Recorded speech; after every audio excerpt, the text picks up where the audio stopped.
So I paint quite a bit. I do 75 concerts a year. And my day starts around 5:30 in the morning.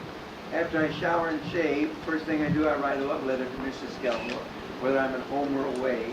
And I do a pencil sketch to illustrate something in the letter. Then I write 5 musical selections every day. I have over 18,000 copyrighted musical selections. I've written 64 symphonies. London Philharmonic have recorded 4 of them.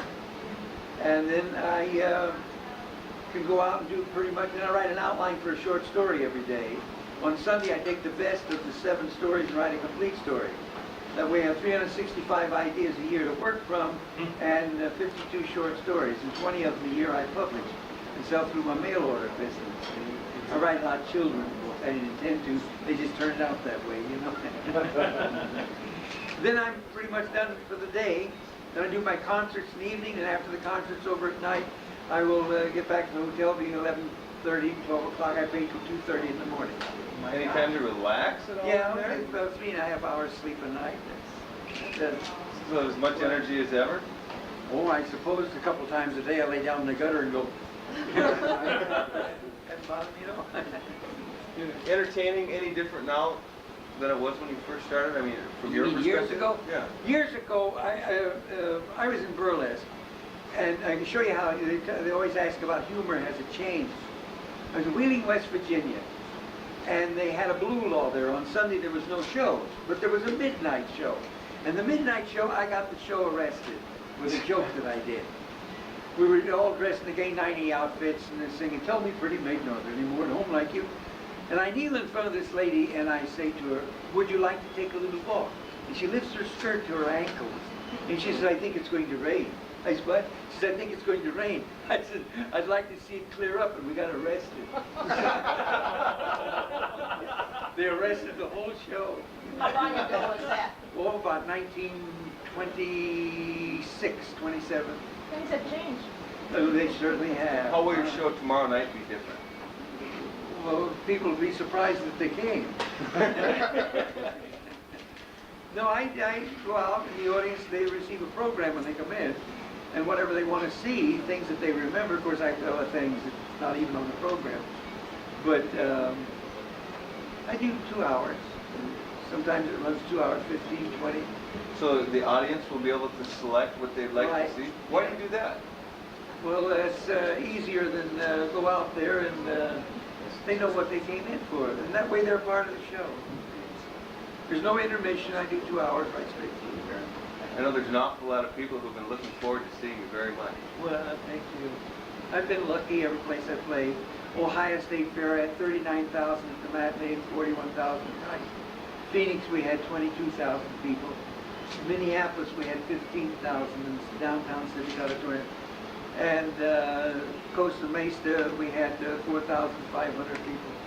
And I just played Fox Theater in Detroit 3 nights, and had 5,500 people each show. And on Sunday matinee, they put seats in the aisle so the people could go down.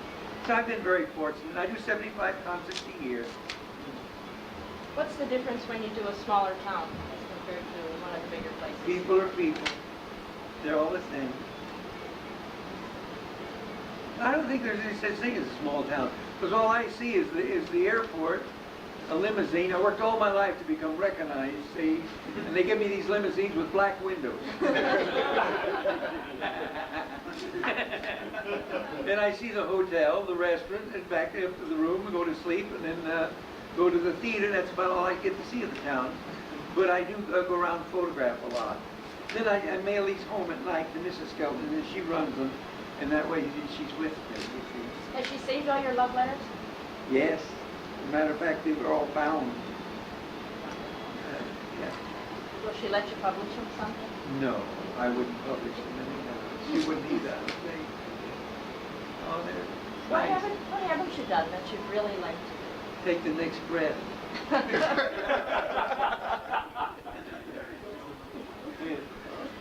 No, everything has been wonderful.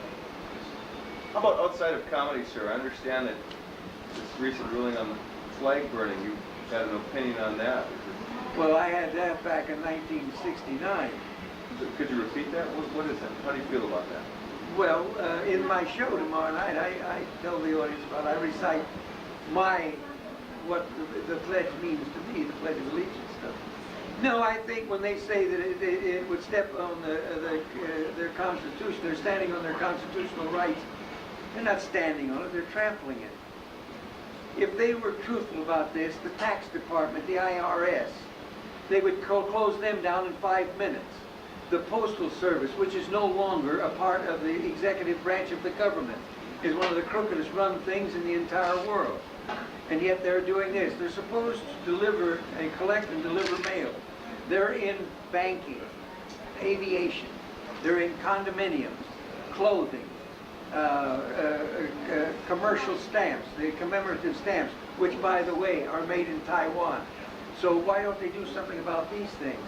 If they say that changing the Constitution for the Pledge of Allegiance, making it a law, I don't quite understand where it's part of the speech. If it's expression, you know, that's all. It's a political football that they're kicking around now. It's a great thing to get in on. Cause a lot of controversy and things. Half of those guys, they don't even know the Pledge of Allegiance, let alone that. Ask any of the guys that are yelling about this. I don't think, personally, I tell the audience, if that flag gave us dignity and courage on battlefields, we should show it respect on the street. That's about sums it up, the whole thing. And they're not changing the Constitution in any way. The Constitution, again, for the post office, it says establish post office and post road. It's not even a part of the executive branch of the government anymore. It's a privately owned concern. They pull one of the biggest rackets in the world, the post office. They reduce stamps for people who want to advertise. They then look through the advertisement and find things that could be fraudulent. Then the FBI and the Department of Justice moves in and throws lawsuits on these people, and the post office has never made a penny all the time they've been in service. So if they're allowing things like this to happen, why can't they put a thing in the Constitution that, or an amendment, that it's unlawful to burn the flag? I don't quite understand what the whole thing's about. What are some other things that people will hear about tomorrow night? Oh, that's one. Oh, a lot of things.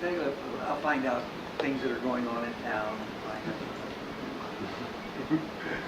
I put a joke together this morning, sent it to the table. Some lady sat next to me, she says, about the hospital here. She says, those gowns that they wear. She says, they're murder. I said, yeah. From the front, they look like Mother Hubbard's. She said, from the back, they look like the cupboard.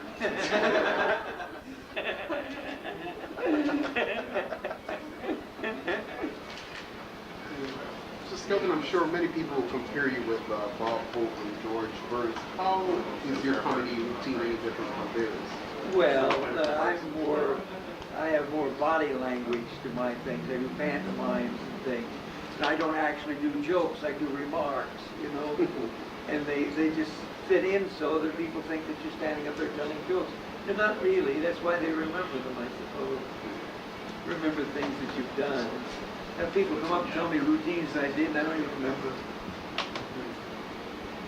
A lot of people don't know this about George Burns. He died in 1965. This is a rerun body. Every place, I play a lot of places, and Hope has just been there. So I use the line, I said, I guess that's been my life. There's no more hope than come Skelton. Do you ad-lib most of your material, or do you spend time preparing? No, it's mostly on the spur of the moment. You get to talking with people, things come up, and you just say, it's not being discourteous or anything, but I just, whatever comes to my mind, I say it. And sometimes they laugh, sometimes they don't. I never planned it that way. I never thought it was funny. I never looked at it that way. But the painting I do quite a bit of. That you have to plan on. You get the humor and expression in the eyes and stuff. But you know, when you paint, you have to be very careful because you believe what people tell you. I did some yellow flowers, and people said, "Where'd you get the Van Gogh?" I said, "It's not Van Gogh. I painted it." I said, "Van Gogh." I said, "I painted this. Yellow colors like that. It's Van Gogh." I said I wouldn't put my name over Van Gogh. This will you another Van Gogh. Well, you get to believe this, see? So my wife says to me, what's this Van Gogh stuff? You're Red Skelton? I said, yeah. Oh, I felt so stupid that I went down to the hospital and had him sew my ear back on. Have you performed for President Bush yet? I was at the White House when 2 months before Reagan went out of office. This is funny. The Prime Minister of Canada was there. And there's a reception line as you walk in. I've known I knew the president for years. He was on my radio and television show. So as I walked up, Reagan, he says, Red, it's been a long time. I said, yeah, what have you been doing?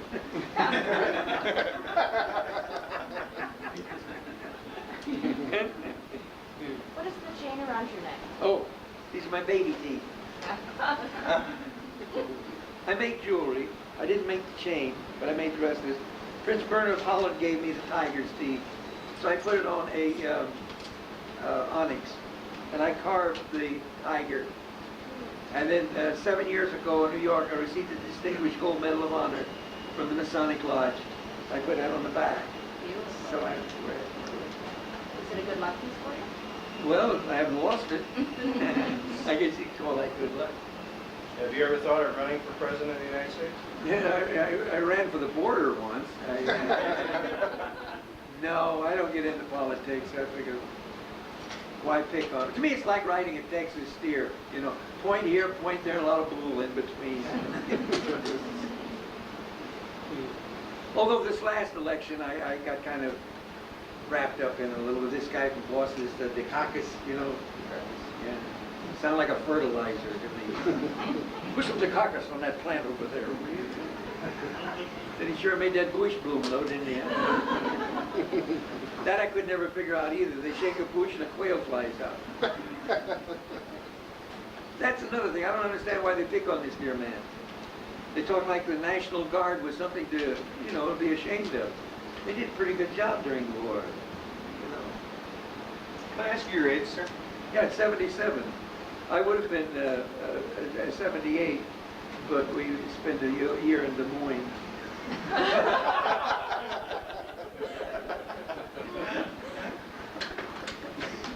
We've got viewers in Iowa. That's why when I play out west, I thought that's it. He's saying Rochester. Spent a year in Rochester, which is... Any advice for other people who are your age who might be slowing down? You don't appear to be slowing down at all. No, I can never understand why people say they're going to retire. Why should you work all your life to try to perfect something? Then when you get it to almost where it is perfection, where you're concerned, they lock themselves in their soul, nail it on a wall, lock the door, and walk away from it. I couldn't quite understand that, you know. I still got young bloods in an old container, but, you know. What's your secret for living a healthy and long life? I lived a good, clean life up to the age of 5.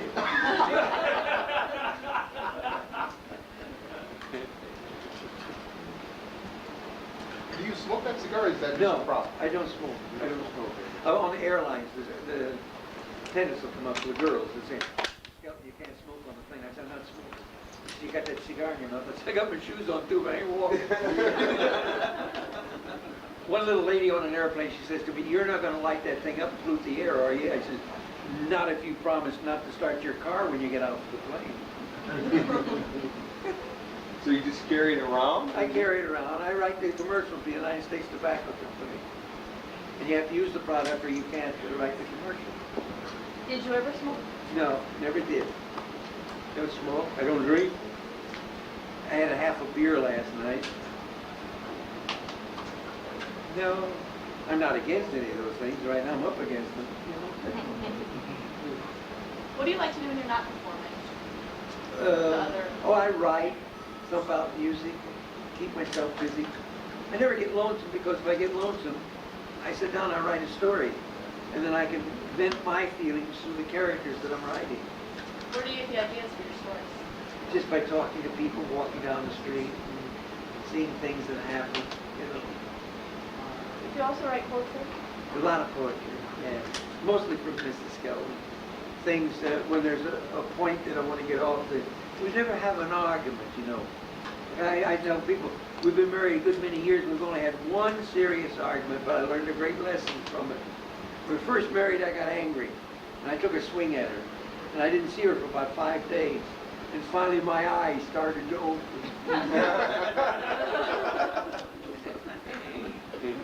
No, but with poetry, you can smooth out a lot of things that may be bothering you, but you can make it humorous. And that's why I can never understand when they say puns is the lowest form of humor. It's the highest form of literature.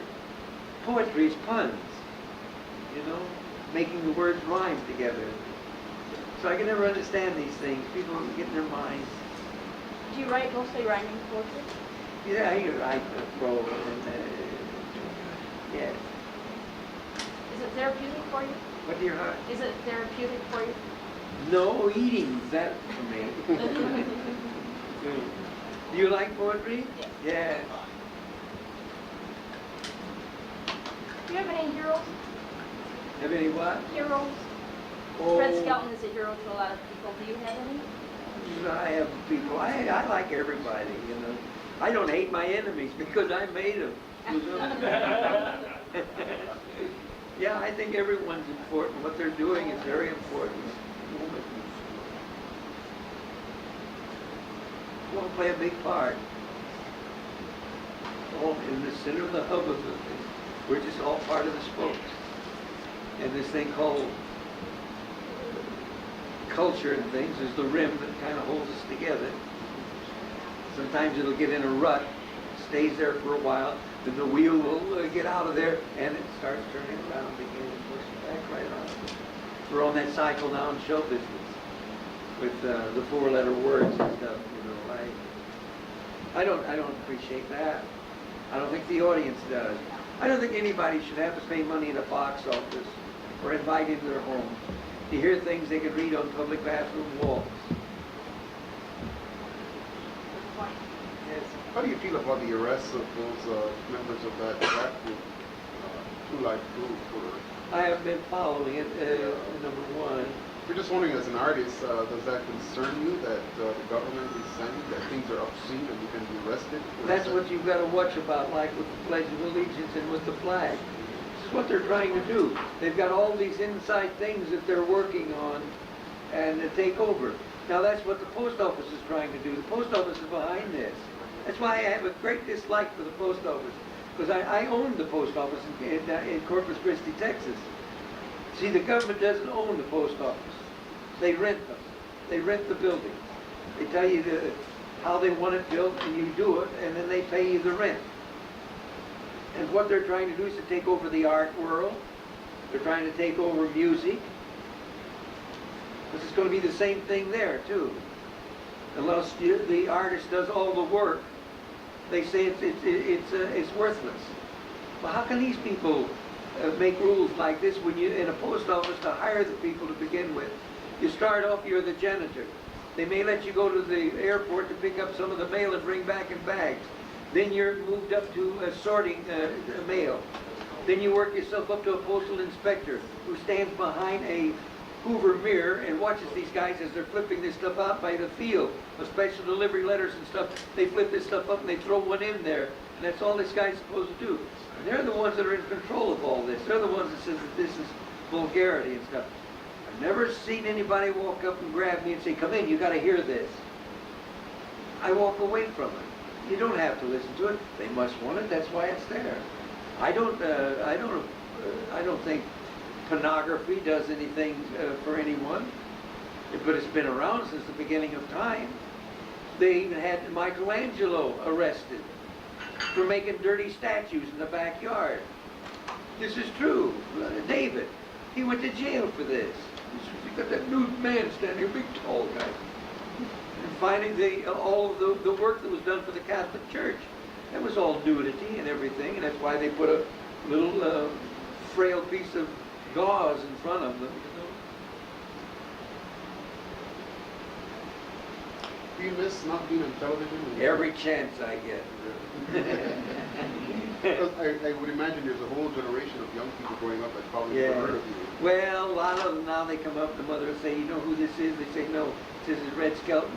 oh, we have one of your paintings, or we have one of your books. You know? So it's a whole new generation that of fans that I get letters from, little kids. You know, I'm a writer myself, and you must be Yeah. incredibly disciplined to write as much as you do every day. Well, you think drives what you? I'm doing is amazing. What you do to me is amazing. You do the same thing. You're writing stories right now. It's the same thing. Yeah, but I don't survive on 3 hours a night of sleep. I don't do 5 stories a day either. Well, I do 5 musical selections a day. I do 1 outline for a short story. Uh-huh.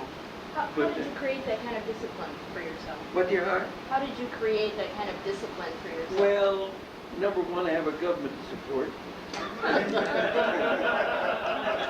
I get the feeling that I'm your straight man here. The whole world is. No, it's not really discipline. It's just, yeah, I've just done this.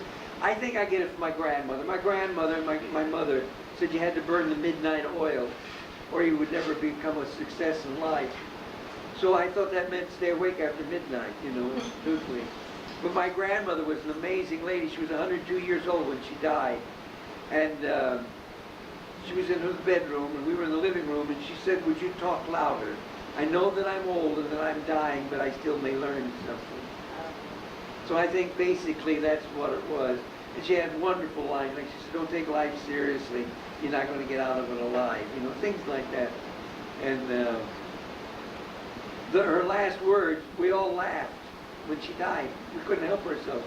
Her last words were, I never thought I'd live to see this day. Isn't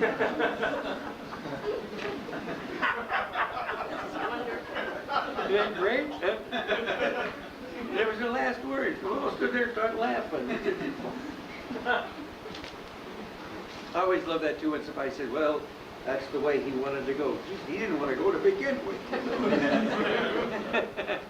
Well, that's the way Granny wouldn't want to go. I said, what do you mean? I don't think she'd want to go. Since you're coming to visit us in Wisconsin, tell us what memories do you have in Wisconsin, particularly in northern Oh, Wisconsin? yeah, quite a few memories. I played there years ago in vaudeville. Mr. Weisfeld was the manager of the theater at the time. And then I played the De Pere. I got my my musician's card in De Pere, Wisconsin. Yes. And they said, what instrument can you? They wouldn't let me be master of ceremony, stand on stage with the orchestra, else I belong to the union. I said, how much is it? It says $5. Well, I said, well, join up right away. What instrument you play? I don't know, I thump on a piano, but I don't really play an instrument. He said, can you play an oboe? Can you hit sound A? I said, yeah, I can sound an A on an oboe. It's okay, you're an oboe player. I never knew until that time that the oboe is the most important part of a symphony.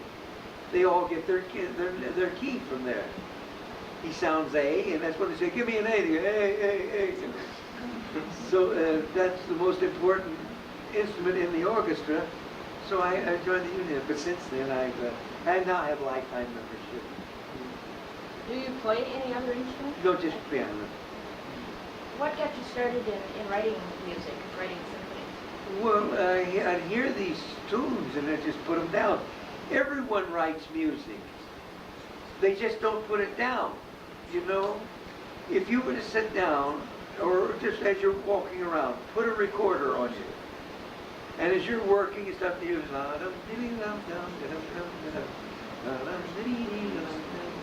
something you've never heard before, you'll just hum it.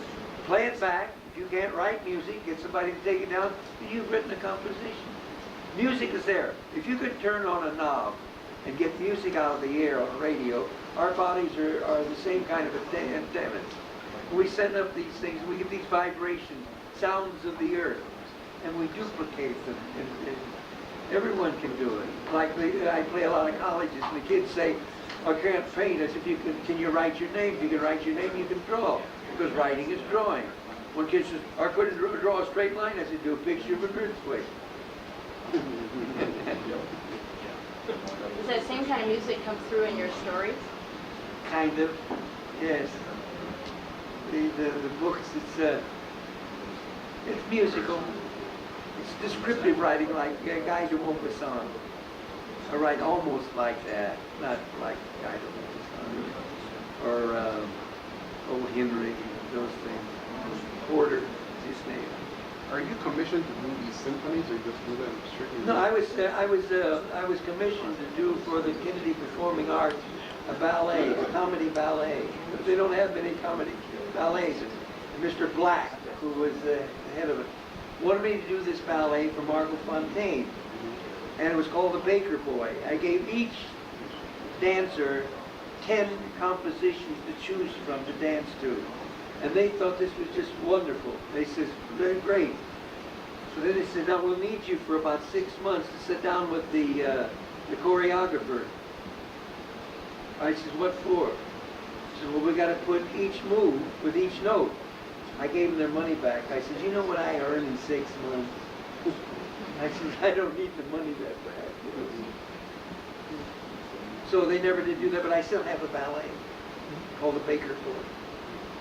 How many full-length books have you written? Well, I would say altogether there's about maybe 250 Full-length books? books, yes.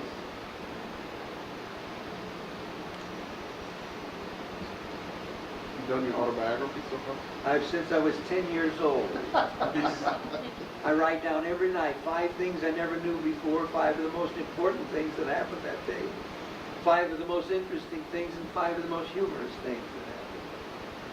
What's one of them that you're going to write tonight? Well, like the I wrote the chefs all came out of the kitchen this morning. So I said, wouldn't it be funny to have a scene where they're baking this big cake and everybody's just, careful, don't move, afraid it's going to fall. And one guy drops a pan and all their hats fall. Those big tall hats. So I put that down, so I'll add that in.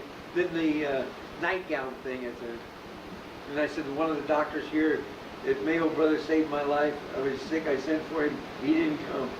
You know.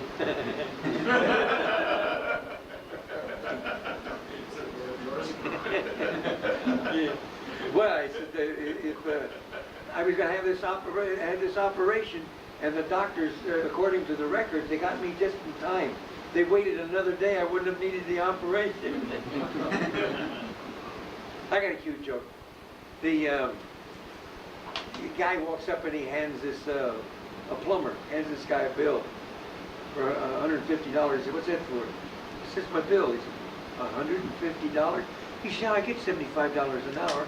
He says, I'm an attorney. I don't get $75 an hour. The guy says, when I was an attorney, I didn't get $75 an hour either.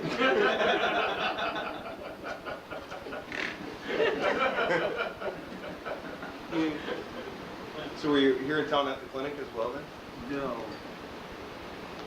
I don't go there. It's full of sick people. Have you enjoyed pretty good health for most of your life? Oh, yeah. I've, the press have been nice. They've never mentioned it, but I can tell you because I know you're not going to mention it. 75 years I've worn, for 45 years I've worn steel braces on my legs. Nobody ever knew it, even when I was on television, you know. And I do an imitation of Michael Jackson in the show, and I do the moonwalk, everything.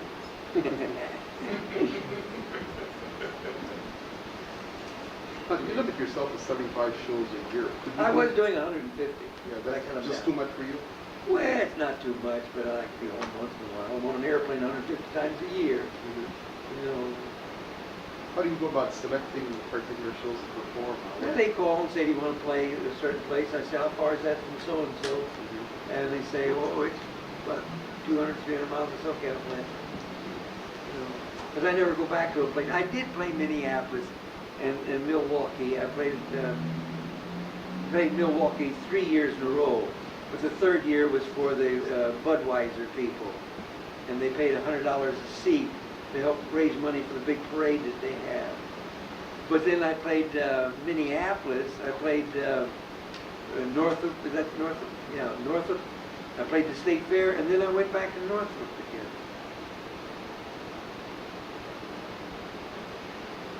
Your home is in Palm Springs? Where I live? Yes. I actually live a little beyond my means. Yeah, Palm Springs. We have a home on Tamara's Golf Course but I made it into my office. We live in the mountains at the 5,000-foot level. We have a ranch up there. We have 1,300-acre ranch. My wife raises thoroughbreds and quarter horses. Beautiful view of the mountains and stuff. On a clear day, I can see the poorhouse. Those horses eat. Wow. How long have you been married and how did you meet your wife? I pushed my wife in her baby buggy when she was little. Her father and her family and my family were all very dear friends. I used to go and visit her father, who was Greg Tolan, who did Citizen Kane, Best Years of Our Life, Wuthering Heights, 5 Academy Awards. And I used to push her around in her little stroller. And then my wife that I was married to for 28 years knew that she was dying. And she said to Lawton, if you see your way clear, you take good care of him and don't let anyone hurt him because you know him better than anyone. And then after that, Mrs. Skelton hurt so bad, and the medication wasn't doing her any good or anything. She waited until the day our son had died of leukemia. 10 years later it was. And she waited until that moment, that second, that hour, and took her own life. And then left a note. The reason I chose this day is so that you wouldn't feel bad twice in 1 year. Quite a lady. You know. Somebody's thing, you want to turn it over? Had enough of this stuff. Well, I want to thank all of you for coming. I think you're very kind to come up here and talk. I don't know how to tell you this, folks, but there's the officer. We're being raided. Getting us all arrested. Could I